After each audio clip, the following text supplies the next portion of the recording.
Hello, my name is DJ Lavery. I am a black powder safety officer here at historic St. Mary's City, and this is the flintlock musket.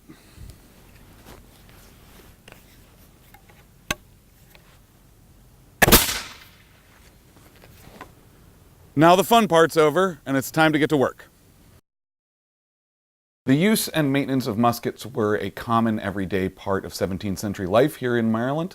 And thus they are a common and everyday part of the life of a historical interpreter at a museum like Historic St. Mary's City. And after we do a musketry demonstration, like the firing that you saw at the beginning of this video, we then have some steps that we have to take. So we're going to have to strip down the musket to its component parts, as I've done here with this one.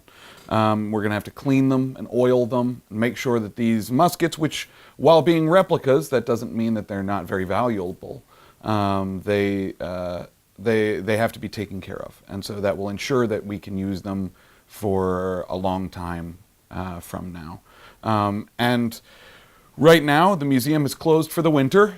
And so as one of the black powder safety officers here at the museum, part of my job is that I am going to be stripping, cleaning, oiling, and safety checking 7 or 8 different muskets, all from different time periods, representing different levels of social class and things like that.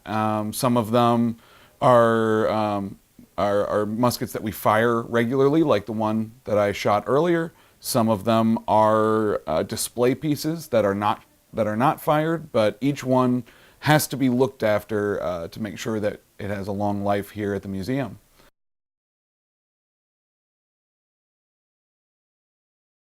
So let's have a look at some of the muskets that are here in this historic St. Mary's City interpretive collection.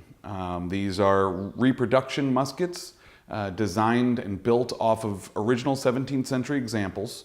The first 3 that I'm going to show you are what are known as matchlock muskets. These are early muskets that were actually fired by means of a burning piece of rope.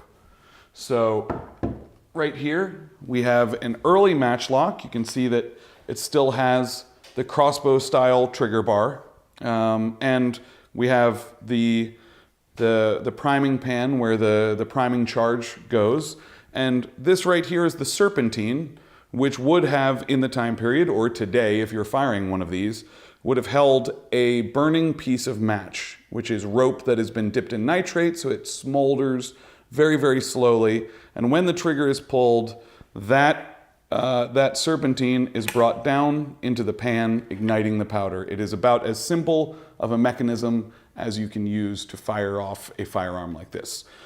You can also see this musket here, the pan cover, which is very important. After all, you don't want stray embers falling into your priming pan before you're ready to fire.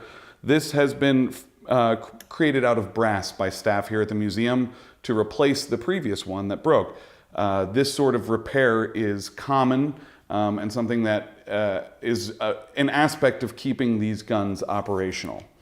So this one right here is an older matchlock of a later style. This one I affectionately refer to as patchy, because as you can see there were some big cracks in the stock which have been patched in brass, again by our staff here at the museum. This is a gun which would probably not be safe to fire, but it still makes an absolutely gorgeous display piece. And because it is still made of wood and metal, it still has to be maintained as if it were being used. All right, so over here we have a doglock musket, which I am in the midst of dismantling and cleaning. Let's have a closer look at the components that make up this gun. All right, let's have a look at this musket. So this is what's known as a doglock musket. It is a predecessor to the flintlock musket. Of course, now the burning match of the matchlock musket has been replaced by a piece of flint which can strike against a metal plate, causing the spark needed to ignite the gun. And of course, Any musket breaks down into several parts, but there are three main ones. You have the lock, which is the part that ignites the charge. You have the stock, which is the part that holds everything together. And you have the barrel, which is the part through which the shot is fired. So if you have all of your parts, as we do here, we have lock, stock, and barrel. Now we're going to take a particular closer look at the lock. So this is a dog lock, and it's called a dog lock because of this piece right here. This piece is known as the dog, and the dog slips over this piece right here to keep it from going forward so that we can safely prime and load the gun without the gun going off. This is basically an early safety measure. Now, of particular interest on this piece is on the inside. This is the part that you don't normally get to see.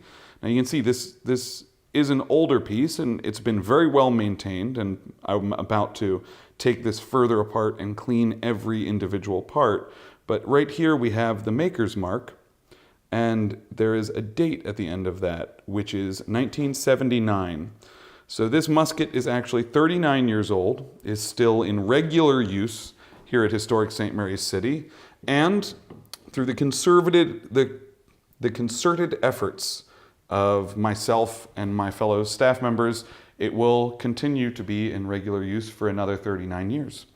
And I think what is most fascinating to me about museum work in general is that we have pieces like this, which, while being reproductions, they are still representative of old technology.